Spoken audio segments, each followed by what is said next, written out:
Um ponto importante para o seu emagrecimento é você entender como cada tipo de alimento é metabolizado pelo seu corpo e o impacto disso no seu objetivo específico de emagrecimento e de boa forma. Então, fica ligado que foi isso que eu vim trazer no vídeo de hoje. I don't do this for the riches, I'm infected, my condition is I'm always in my head. Opa, tudo bem? Se você não me conhece ainda, eu me chamo Bruno Shoa, eu sou nutricionista e também um estudante de ciência nutricional. Pois é, eu passo meus dias lendo artigos e lendo livros para trazer o melhor da ciência nutricional atualizada para o emagrecimento e saúde. E no vídeo de hoje eu vim falar um pouco sobre os alimentos, fazer com que vocês conheçam um pouco mais sobre cada alimento que vocês ingerem. Todo alimento que você consome, não importa qual ele seja, ele é composto por 3 macronutrientes, que são eles: gordura, proteína e carboidrato. E nesse vídeo eu vou explicar um pouco mais sobre cada um deles, vou falar um pouco também sobre a tabela nutricional, como vocês podem ler uma tabela nutricional de uma forma correta, e também no final eu vou falar um pouco como combinar esses alimentos para vocês conseguirem atingir o seu objetivo de uma forma mais rápida e mais eficiente. Provavelmente você já ouviu falar muito sobre gordura, proteína e carboidrato. Mas também tem uma grande possibilidade de que tudo que você ouviu esteja errado ou até seja o completo oposto da verdade. Primeiro, eu quero te relembrar que é uma grande mentira, uma coisa muito incorreta você achar que todas as calorias são iguais. Como, por exemplo, achar que 100 calorias de brócolis é a mesma coisa de 100 calorias de bacon, ou 100 calorias de pão é a mesma coisa de 100 calorias de manteiga. Isso está completamente errado. Esses alimentos, mesmo tendo a mesma quantidade de calorias, são constituídos de macronutrientes diferentes, ou seja, proteína, carboidrato e gordura. São diferentes nesses alimentos, então a forma que o seu corpo vai metabolizar eles também vai ser diferente, independente se tem a mesma quantidade de calorias ou não. De uma forma geral, mesmo que 2 alimentos contenham a mesma quantidade de calorias, um alimento pode favorecer a queima da gordura, enquanto o outro alimento pode favorecer o acúmulo da gordura. E quando você adquirir esse conhecimento específico sobre cada alimento, vai te deixar mais confiante em perceber quais alimentos têm maior qualidade para a queima de gordura e qual alimento vai ter menor qualidade e vai fazer com que você acumule mais gordura. E você também vai perceber que a quantidade de alimento é secundária à qualidade do alimento. A quantidade vem em segundo plano. Primeiro, você tem que ajustar a qualidade. Comer alimentos de qualidade, independente da quantidade, ser muito ou pouca. E o primeiro ponto que nós temos aqui são as gorduras.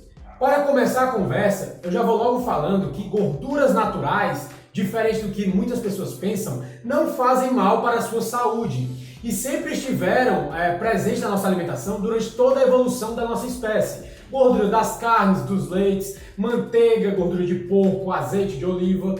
Então, eu tenho um vídeo falando só sobre as gorduras. Vou deixar aqui no link da descrição, desmentindo isso. Mas logo para abrir essa conversa, eu já vou logo explicando que gorduras naturais que nós viemos consumindo ao longo dos anos, ao longo da nossa evolução humana, não fazem nada além do que nos favorecer e nos dar cada vez mais saúde. Isso, já de cara, nos dá uma liberdade muito grande para nós consumirmos essas gorduras naturais, sabendo que elas não vão nos causar nenhum mal. E agora eu vou explicar como o seu organismo metaboliza essa gordura e como você pode fazer para utilizar ela para o seu objetivo final, seja ele emagrecer ou apenas ganhar saúde. E assim como as calorias, as gorduras não são todas iguais. Alguns exemplos de gorduras naturais que eu posso citar são as gorduras animais no geral, presente nas carnes de todos os tipos de animais, em peixes gordurosos como o salmão, por exemplo, frutas como abacate, coco, açaí, nozes, amêndoas, castanhas e sementes, laticínios integrais e derivados como queijos gordurosos e manteiga,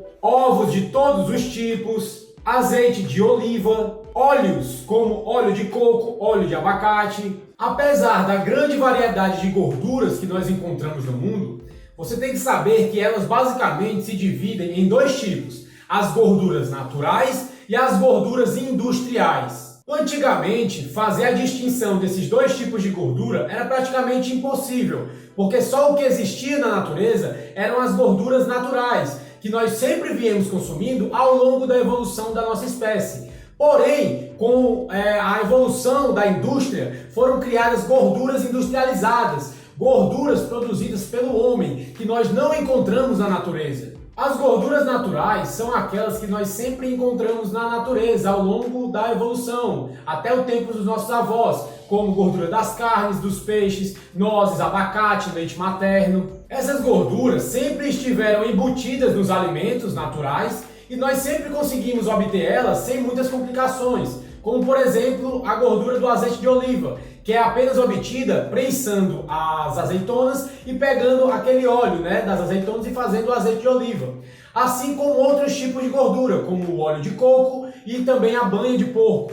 Agora, por uma série de fatores como incompetência, má interpretação e politicagem, essas gorduras começaram a ser endemonizadas por muitos médicos e nutricionistas, principalmente a tão temida gordura saturada e o colesterol, fazendo a gente acreditar que isso faz mal para a nossa saúde, sendo que é totalmente inverdade, é uma mentira. Até mesmo os governos aderiram a essa ideia de que as gorduras naturais fazem mal à nossa saúde e colocaram isso nas diretrizes alimentares, causando um pânico geral na população, fazendo com que a população fique com medo dessas gorduras naturais, que nós sempre viemos consumindo ao longo da evolução sem grandes problemas. E como médicos, nutricionistas e o próprio governo estavam condenando essas gorduras naturais, então a indústria teve que tentar arranjar uma forma de produzir uma alternativa mais saudável, entre aspas. E assim surgiram os óleos vegetais e as margarinas. A partir daí, tudo começou a ir ladeira abaixo. Alguns exemplos de óleos e gorduras industriais são as margarinas e gorduras hidrogenadas no geral, gorduras trans, óleo de milho, canola, girassol, soja, algodão, entre outros tipos de óleos industriais. Diferente de óleos e gorduras naturais, que facilmente nós conseguimos extrair de alimentos naturais ricos em gorduras,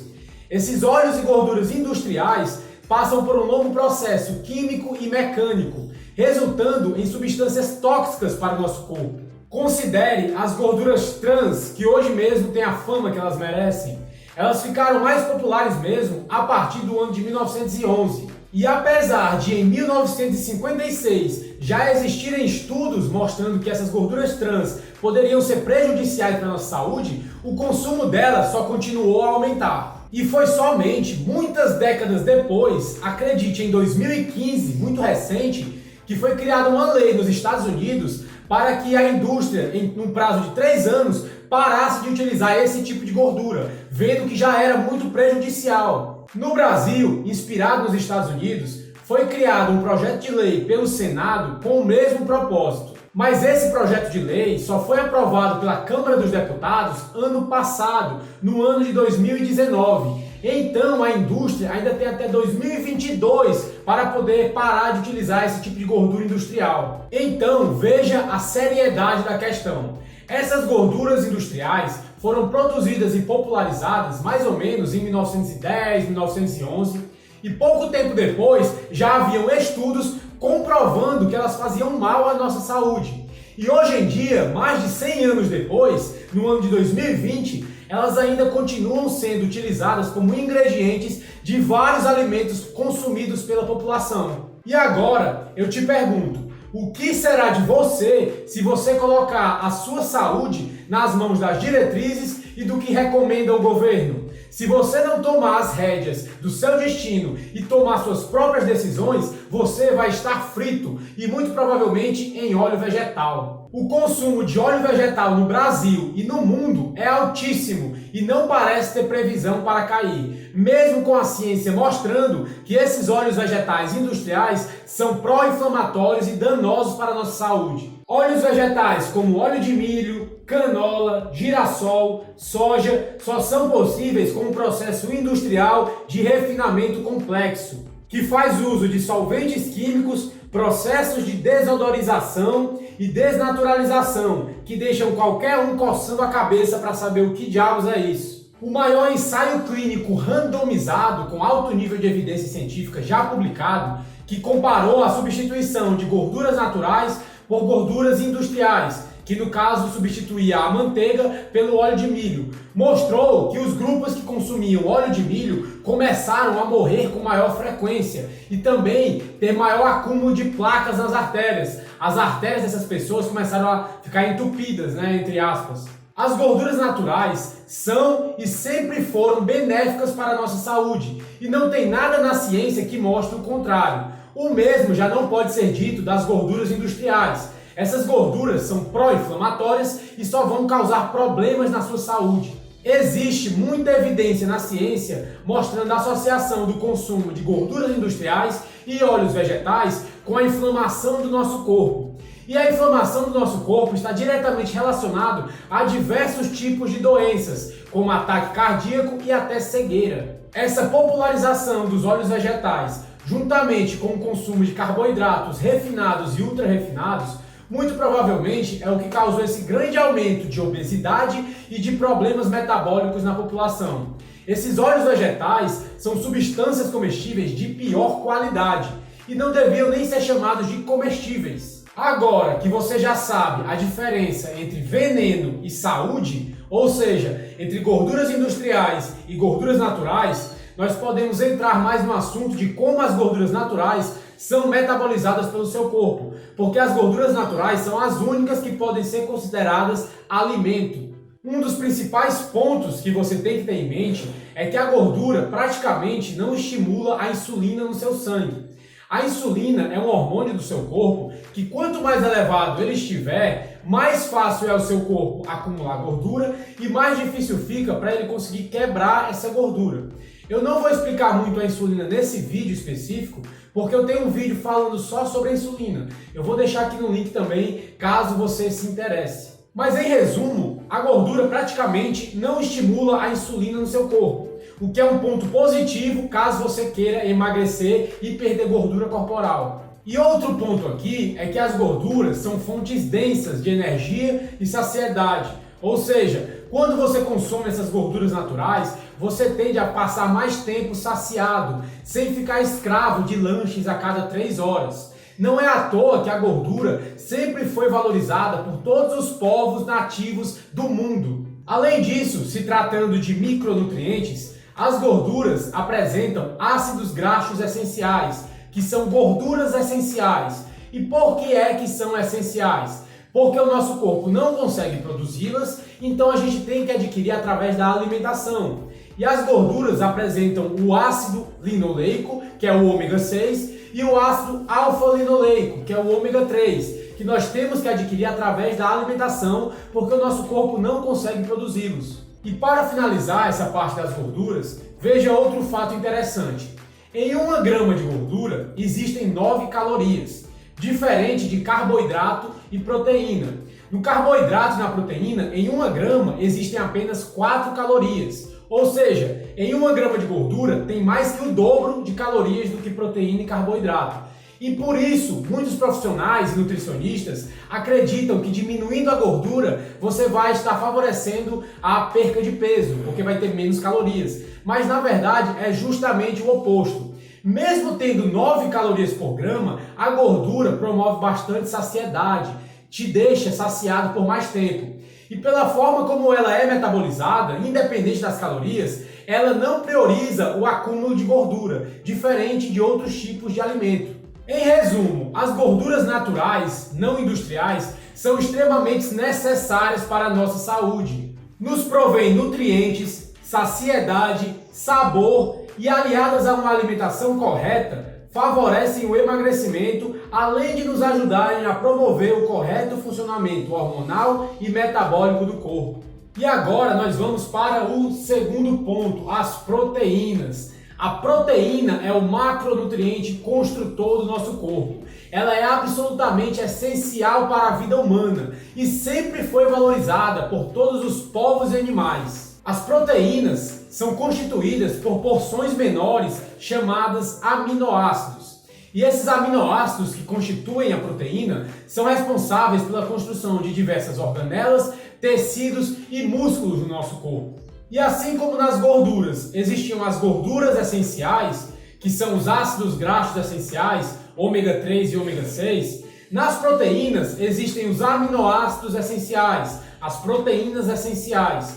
E por que é que são essenciais? Mais uma vez, porque o nosso corpo não consegue produzi-los, então nós temos que adquirir eles através da alimentação. O alimento é considerado fonte completa de proteína, como ovos e carnes, por exemplo, quando esses alimentos contêm uma quantidade significativa de aminoácidos essenciais. Ou seja, esses alimentos têm que ter grande quantidade de aminoácidos essenciais, justamente esses aminoácidos que o nosso corpo não consegue produzir, então a gente tem que adquirir eles através da alimentação. Ao passo que o alimento não é considerado uma fonte completa de proteína se esses aminoácidos essenciais não estiverem em grande quantidade, como por exemplo na ervilha, no feijão e no trigo. Existem aminoácidos essenciais neles, mas existem em quantidade muito baixa, que não vai fazer tanta diferença. Então esses alimentos são considerados fontes não completas de proteína. Agora, assim como nas gorduras, que existiam as gorduras naturais e as gorduras industriais, nas proteínas nós também temos que fazer essa distinção. Antigamente, a única coisa que existia eram as proteínas naturais, geralmente de animais. Porém, hoje em dia a indústria se meteu no meio e você encontra proteínas texturizadas isoladas, de soja, arroz e ervilha, por exemplo. Outro fator importante sobre as proteínas é o que nós chamamos de valor biológico. Um alimento é denominado de alto valor biológico, como por exemplo o ovo, quando grande parte dos aminoácidos desse alimento vai ser metabolizado e utilizado pelo nosso organismo. O nosso organismo vai conseguir absorver esses aminoácidos e utilizar. Então ele tem um alto valor biológico. Diferentemente de outros alimentos de baixo valor biológico, como por exemplo o feijão. Grande parte dos aminoácidos do feijão, o nosso corpo não vai conseguir absorver e metabolizar. Então ele é denominado de baixo valor biológico. Porque mesmo que tenha aminoácidos lá no feijão, grande parte desses aminoácidos o nosso corpo não vai conseguir absorver e metabolizar. Além de olhar a quantidade de proteína que tem no alimento, na tabela nutricional do alimento, você tem que observar se essa proteína vai ser uma fonte completa de proteína, ou seja, vai ter os aminoácidos essenciais em grande quantidade, e também tem que observar se essa proteína vai ter um alto valor biológico, ou seja, se essa grande quantidade de aminoácidos essenciais vai poder ser metabolizado pelo seu corpo e utilizado, porque se não for, vai ser praticamente inútil. A boa notícia é que a maior parte dos alimentos de origem animal são uma fonte completa de proteínas e também apresentam um alto valor biológico, diferente de proteínas de origem vegetal, que não são nenhum nem outro. As proteínas de fonte vegetal, além de não serem uma fonte completa de proteína, ou seja, não contêm aminoácidos essenciais em grande quantidade, elas também têm um baixo valor biológico. Então, os aminoácidos que tem nos vegetais, grande parte o seu corpo não vai conseguir absorver e utilizar. Alguns exemplos de ótimas fontes naturais de proteínas são carnes de todos os tipos, bovina, de peixe, de frango, frutos do mar, ovos de todos os tipos, laticínios integrais e derivados. Durante a história e até hoje, essas excelentes fontes de proteína são as mais caras e valorizadas por praticamente todas as culturas do mundo, devido à sua importância. E outro fato interessante sobre o consumo de proteínas é que já foi visto em vários estudos que, mesmo em diferentes dietas, nós costumamos consumir uma quantidade adequada de proteínas. Elas meio que ficam equilibradas em praticamente todas as dietas, independente do tipo. Então o nosso corpo sabe exatamente o que faz no consumo dessas proteínas. Com relação ao estímulo de insulina no nosso corpo, as proteínas vão variar dependendo do tipo de proteína. Por exemplo, quando você consome peixes brancos e laticínios, vai estimular mais a insulina no seu sangue. Mas quando você consome porco ou carnes vermelhas, estimula menos a insulina no seu sangue. Ou seja, esses alimentos vão estimular a insulina de formas diferentes. No entanto, é importante deixar claro que, em se tratando de proteínas de qualidade, essa ação insulínica vai ser de total importância e muito equilibrada. E ela vai vir junto com a ação de um outro hormônio oposto à insulina, que é o glucagon. Então, o seu impacto em relação ao ganho de peso e o acúmulo de gordura é praticamente irrelevante. Diferente dos carboidratos, que eu vou já explicar, essa ação insulínica em cima das proteínas vai promover saciedade e construção de tecidos, e não mero acúmulo de gordura. Agora, em se tratando de mitos nutricionais, muitas pessoas acreditam que o consumo excessivo de proteínas vai causar aumento do ácido úrico e também vai causar problemas renais. Mas felizmente a ciência já jogou esses mitos ao chão. Eu tenho também 2 vídeos explicando isso, eu vou deixar também na descrição do vídeo, caso você se interesse. Em resumo, as proteínas são essenciais para a construção de diversos tipos de tecidos, organelas e músculos no nosso corpo. E alimentos que são ricos em proteínas também são ricos em valiosos tipos de nutrientes para o nosso organismo. As proteínas em si não promovem o acúmulo de gordura, e sim promovem saciedade e bem-estar. O que nos leva ao terceiro ponto, os tão famosos carboidratos. Antes de mais nada, eu vou logo começar com um assunto muito importante, que é o seguinte. Como vocês viram, nas gorduras existiam as gorduras essenciais, que eram os ácidos graxos essenciais, e nas proteínas existiam os aminoácidos essenciais, que são as proteínas essenciais. E por que eram essenciais? Porque o nosso corpo não conseguia produzir, esses tipos de gorduras e proteínas, então a gente tem que consumir através da alimentação. Porém, nos carboidratos não existe nenhum tipo de carboidrato essencial na natureza. Então, carboidrato não é algo essencial para a vida humana. O pouco de glicose que o nosso corpo precisa, ele mesmo pode produzir. O termo carboidrato começou mesmo a ser popularizado quando surgiram as dietas cetogênicas, paleolítica e low carb.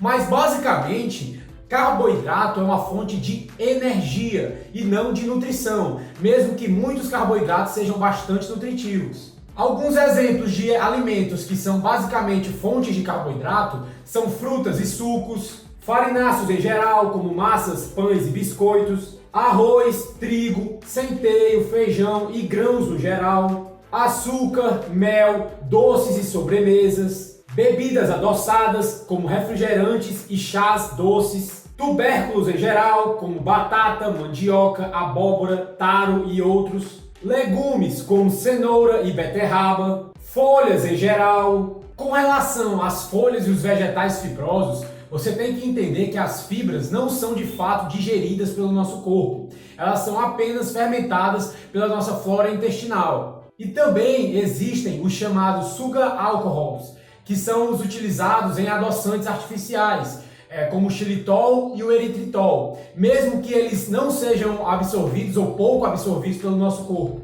Agora, como não poderia ser diferente, igual a proteína e as gorduras, os carboidratos também não são todos iguais. Ao passo que os carboidratos naturais, que nós sempre viemos consumindo ao longo da evolução humana, nunca nos trouxeram nenhum problema, como frutas, verduras e legumes. Porém, a maior parte dos carboidratos disponíveis hoje em dia estão na forma de substâncias comestíveis, carboidratos baratos de se fabricarem e também subsidiados pelos governos. E esses são 2 dos motivos da grande parte da população ter uma dieta rica desse tipo de carboidrato, se distanciando cada vez mais da alimentação que nós viemos consumir durante toda a evolução humana, tanto em quantidade quanto em qualidade. Esses carboidratos, na forma de substâncias comestíveis, é uma variedade quase infinita de carboidratos de rápida absorção e extremamente pobres em nutrientes. São itens como pães diversos com farinhas enriquecidas,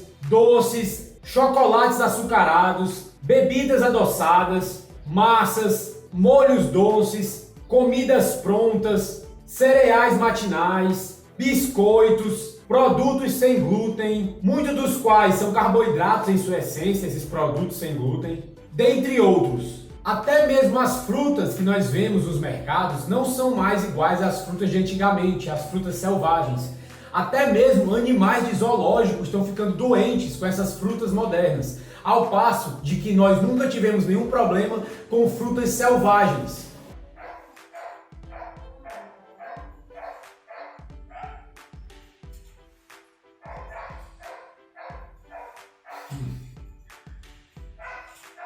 Ai, o cachorro não para. Meu Deus, vai. Até esqueci o que eu ia falar. Que era? Frutas? Sobre frutas, né? Se você já colheu uma fruta selvagem no meio do mato, você já percebeu que elas são pequenas, feias e azedas, assim como diversas vegetais e legumes também. Ao passo que nós começamos a ficar mais distantes dos carboidratos naturais e começamos a nos aproximar dos carboidratos processados e refinados, os problemas começam a aparecer. E para piorar a situação, os governos começaram a subsidiar a produção de grãos e derivados, tornando o preço desses grãos bastante acessível. E como exemplo, nós temos o trigo, a soja, o centeio, o milho, o arroz, entre outros. Agora, veja o seguinte, quando a gordura natural começou a ser demonizada no começo do século XX, algo tinha que ser feito. Se a gordura, um dos 3 macronutrientes que existem, estava sendo demonizado, dizendo que estava causando doenças, as pessoas pararam de consumir essa gordura e algum outro macronutriente tinha que entrar no campo dessas gorduras que diminuíram. As proteínas é difícil, porque a proteína sempre foi um alimento mais caro e é difícil você consumir proteína em excesso. Então, acabou sobrando para os carboidratos. Como diminuiu o consumo de gordura, aumentou o consumo dos carboidratos. E a indústria seguiu como planejado. Ela diminuiu a quantidade de gordura dos alimentos e aumentou a quantidade de açúcar e de amido. Ao mesmo tempo que o consumo de proteína também diminuiu e foi incentivado cada vez mais o consumo de grãos. A moral da história é que por má ciência, má interpretação de dados e por interesses políticos diversos, foram criadas as primeiras diretrizes alimentares em grande escala para a população, no início da década de 1970, e foi divulgado por um país, os Estados Unidos da América. Essas diretrizes alimentares acabaram por influenciar o mundo inteiro, inclusive o Brasil. E dela surgiu a teoria da fatídica pirâmide alimentar, que ficou atuando por décadas e ainda está tatuado no cérebro de muita gente, incluindo profissionais da saúde. A pirâmide alimentar está tão errada que muitos defendem que o exato oposto dela seria o mais adequado. Um dos grandes problemas com a pirâmide alimentar e com as diretrizes oficiais dos governos é que eles propõem que nós baseemos a nossa alimentação, a maior parte da nossa alimentação, nos alimentos menos nutritivos do planeta Terra, ou seja, os carboidratos, como massas e pães. Mas eu quero deixar enfatizado aqui que nem todos os carboidratos são ruins. Nós não podemos condenar um grupo inteiro de macronutrientes como os carboidratos, sendo que os carboidratos também sempre estiveram contidos na alimentação humana ao longo da evolução e nunca nos trouxeram problemas. O grande problema não é o carboidrato em si, e sim os carboidratos ruins. O exemplo do primeiro, dos carboidratos naturais, são frutas, folhas, vegetais, selvagens, que nós sempre estivemos consumindo e nunca nos causaram obesidade e nem nenhum problema de saúde. Já os carboidratos ruins, os processados, industrializados e pouco nutritivos, como massas, pães e açúcar, têm esculhambado o metabolismo e o sistema hormonal de milhões de pessoas, e isso não é segredo para ninguém. E se você é resistente à insulina, basicamente você também é resistente a carboidratos. Então, qualquer tipo de carboidrato vai atrapalhar ainda mais a sua situação, a não ser alguns carboidratos de baixo índice glicêmico, como folhas e vegetais fibrosos. Em outras palavras, um carboidrato natural, como a batata doce, é bastante bem-vinda se você é uma pessoa saudável que deseja perder peso ou ganhar massa muscular. Mas se você é uma pessoa doente que já apresenta resistência à insulina, a batata doce vai atrapalhar ainda mais a sua situação. É por isso que as dietas como a low carb, que é mais baixa em carboidratos, tende a mostrar tanto resultado em perca de peso e melhorar os marcadores de saúde, enquanto outros tipos de dieta, como a dieta baixa em gordura, apresentam resultados medíocres comparado à low carb. Eu acho importante que você entenda os principais fundamentos por trás de tudo. Afinal, informação é poder. E isso é crucial para que você obtenha uma verdadeira e duradoura liberdade alimentar. E agora nós vamos para o ponto 4, a tabela nutricional. Como você acabou de ver, todo alimento que existe no planeta Terra é constituído ou de gordura, ou de proteína, ou de carboidrato, ou então um pouco dos três. E isso significa também que um alimento pode ser uma fonte primordial ou de carboidrato, ou de gordura, ou de proteína. E isso vai definir como ele vai ser metabolizado pelo seu corpo. Agora, nós vamos ver como identificar isso nas tabelas nutricionais para você entender melhor a composição dos alimentos e também conseguir fazer escolhas melhores, dependendo do seu objetivo específico. Então, relaxe, respire fundo, abra sua mente, vamos em frente que já está acabando. Veja aqui um exemplo da tabela nutricional do brócolis. Conforme a tabela, uma porção de 100 gramas de brócolis contém 0,4 gramas de gordura, 2,8 gramas de proteínas e 7 gramas de carboidratos. Então, nós podemos ver que o brócolis é predominantemente um carboidrato e contém um pouco de proteína e basicamente nenhuma gordura. E agora, nós temos que nos fazer algumas perguntas. A primeira dela é o seguinte: se o total de proteína, gordura e carboidrato em uma porção de 100 gramas de brócolis é de 10,2 gramas, onde está o restante dos 90 gramas de peso? Essa é uma ótima pergunta. Geralmente, o restante do peso que não é listado na tabela é formado por compostos não nutritivos, como a água. Na maioria dos alimentos de verdade, dos alimentos naturais, grande parte do peso desses alimentos é composto de água. E é importante você saber isso para não cair em armadilhas, como pensar que em 100 gramas de peito de frango contém 100 gramas de proteína. Na verdade, em 100 gramas de peito de frango contém mais ou menos 30 gramas de proteína. O resto do peso é tudo composto de água. Outra pergunta que também pode ser feita é a seguinte: a tabela do brócolis mostra que os carboidratos totais são 7 gramas. No entanto, ao somar a fibra alimentar e o açúcar listado, temos 4,3 gramas no total. Onde estão os outros 2,7 gramas restantes? E essa pergunta é ainda melhor. Enquanto proteína e gordura podem ser medidos com exatidão nos alimentos, a quantidade de carboidrato não é tão facilmente medida. Carboidrato em si, assim como definido pelo dicionário Oxford, são um grupo grande de componentes orgânicos que ocorrem nos alimentos e tecidos vivos e que incluem açúcares, amido e celulose. Em outras palavras, nós podemos entender que os carboidratos podem ser divididos em monossacarídeos, que são os açúcares, polissacarídeos, que são os amidos, e também fibras. Os governos não exigem que todas as categorias de carboidratos sejam listadas, só as mais comuns, como açúcares e fibras. Ou seja, na tabela nutricional vai aparecer apenas a quantidade de açúcares e de fibra. Se você somar essas duas quantidades, a diferença que não vai ter lá dentro vai ser de polissacarídeos. Em termos gerais, quanto maior a diferença entre os açúcares e os carboidratos totais de um alimento, melhor será o alimento, porque menor será o seu impacto glicêmico e insulínico no seu corpo. E isso acontece basicamente porque os monossacarídeos, que são os açúcares, são carboidratos mais simples e vão ser mais rapidamente metabolizados pelo seu corpo, aumentando mais rápido assim a glicemia e a insulina no seu sangue. E os carboidratos complexos, que são os polissacarídeos, vão ter primeiro que ser quebrados em porções menores para depois serem metabolizados. Veja, por exemplo, essa tabela referente ao suco de maçã.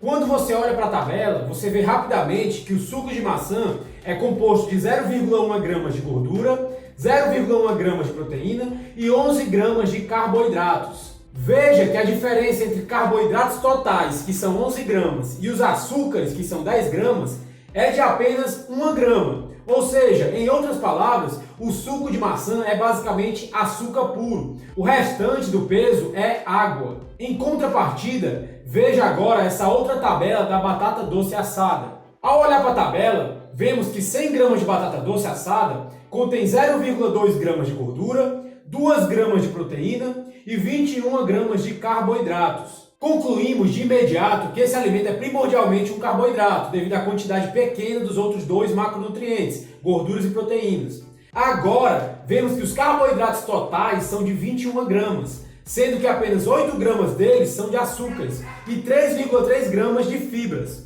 O restante dos carboidratos, 9,7 gramas, não estão listados e são polissacarídeos, carboidratos complexos, como amido. Note que a diferença entre carboidratos totais, que são 21 gramas, e açúcares, que são 8 gramas, é bastante grande. E esse é um ponto positivo, apesar de os carboidratos totais ainda serem razoavelmente elevados. Enquanto essa análise da tabela é mais fácil em alimentos naturais, alimentos de verdade, vai ficando cada vez mais difícil você conseguir analisar com alimentos industrializados, processados e refinados, feitos pela indústria. E isso acontece porque outras substâncias que são essencialmente carboidratos, como gomas, sugar alcohols e também outros aditivos industriais que estão contidos nos alimentos, não estão listados na tabela. Ou seja, a diferença de carboidratos totais, açúcares e fibras desses alimentos podem conter compostos obscuros, que não são apenas polissacarídeos, como nos alimentos naturais. Fica aí o alerta. Veja essa tabela nutricional de um cereal açucarado matinal típico. De cara, vemos que 100 gramas de cereal açucarado possuem 1,7 gramas de gorduras, 4 gramas de proteínas e 89 gramas de carboidratos. Nós concluímos que o cereal açucarado é um carboidrato em sua essência. Aliás, por praticamente não conter água, a concentração de carboidrato é excepcionalmente mais alta do que qualquer alimento de verdade, qualquer alimento natural. Vemos que em 100 gramas de cereal possuem apenas 2,2 gramas de fibras e gritantes 35 gramas de açúcares. O restante dos carboidratos vem de carboidratos complexos não listados. São mais de 80 gramas de carboidratos, sendo 35 gramas deles na forma de puro açúcar, nesse alimento, entre aspas, que vai gerar um terrível soco insulínico no seu sangue, vai aumentar muito a insulina no seu sangue. Irá rapidamente colocar o corpo em um estado de armazenamento de gordura, sem contar outros fatores negativos, como a ação pró-inflamatória no seu corpo. E agora nós vamos para o quinto ponto, combinando os alimentos. Vamos ver como você pode utilizar essa combinação de alimentos dependendo do seu objetivo específico. Lembrando sempre que o principal ponto aqui, o principal pilar, é você basear sua alimentação em uma alimentação natural, de verdade, e diminuir ao máximo o consumo de alimentos industrializados, processados e refinados, produzidos pela indústria. Perceba que eu não vou falar exatamente a quantidade de alimento que você vai utilizar, e eu faço isso de propósito, porque realmente o que você vai focar é a qualidade da alimentação, alimentos de qualidade, alimentos naturais e nutritivos. Então você vai poder flexibilizar esse tipo de alimentação para o seu objetivo específico nesse determinado momento. Isso quer dizer que você pode fazer uma alimentação baixa em carboidratos, como uma cetogênica, ou então fazer uma alimentação reduzida em carboidratos e alta em gorduras, como uma low carb high fat, ou até uma moderada em carboidratos, como uma paleolítica. Ou então até uma alta em carboidratos e baixa em gordura, dependendo do seu objetivo, se esse for o seu objetivo específico. Como você adquiriu esse conhecimento da fisiologia do emagrecimento, então você pode utilizar a melhor composição de alimentos que você achar necessário para o seu objetivo específico hoje. Mas lembrando sempre que o principal ponto é você respeitar aquele pilar que eu falei no começo. Você tem que consumir alimentos de qualidade, alimentos naturais e nutritivos, e diminuir ao máximo o consumo de substâncias comestíveis, substâncias feitas pela indústria, alimentos processados, refinados e industrializados. Então, de um modo geral, você pode englobar qualquer tipo de dieta que você achar melhor para você, tanto cetogênica, paleolítica, low carb ou até alta em carboidratos. Mas o pilar principal são os alimentos naturais. Você vai variar isso de acordo com o seu objetivo específico. Se você manter esse pilar em mente de alimentos naturais, você não vai cair nas armadilhas de qualquer tipo de dieta. Por exemplo, na low carb, que é baixo consumo de carboidratos, você pode consumir óleo vegetal, porque óleo vegetal não é low carb. Mas óleo vegetal, como eu já expliquei, é um alimento industrializado que não vai fazer nada bem para o seu corpo, vai inflamar o seu corpo e não vai te ajudar na perca de gordura. Embutidos processados também são low carb, porém contém substâncias químicas que não vai fazer nada bem para a sua saúde e nada bem para o seu metabolismo. Outras pessoas começam uma dieta sem glúten, porém, grande parte dos alimentos que não tem glúten contém carboidratos simples, de rápida metabolização, que também não vai te ajudar a perder peso. Então, mantenha sempre em mente ter o pilar de uma alimentação saudável e natural, com alimentos naturais e nutritivos, independente do tipo de dieta que você queira seguir. Em resumo, se você manter esse pilar de alimentação natural, alimentação nutritiva, vai servir como um cinto de segurança que vai te proteger de qualquer erro em qualquer dieta que você queira seguir. E agora eu vou citar alguns tipos de alimentos que vocês podem utilizar no dia a dia de vocês, que são baixos em carboidratos, altos em carboidratos, mas sempre respeitam o pilar que eu falei, da alimentação natural. E o primeiro prato aqui é um prato de espetinhos de carne com legumes variados. Prático, fácil, barato e nutritivo. Esse é um exemplo de prato de alimentação baixa em carboidrato. Outro prato é um frango assado e ensopado com arroz.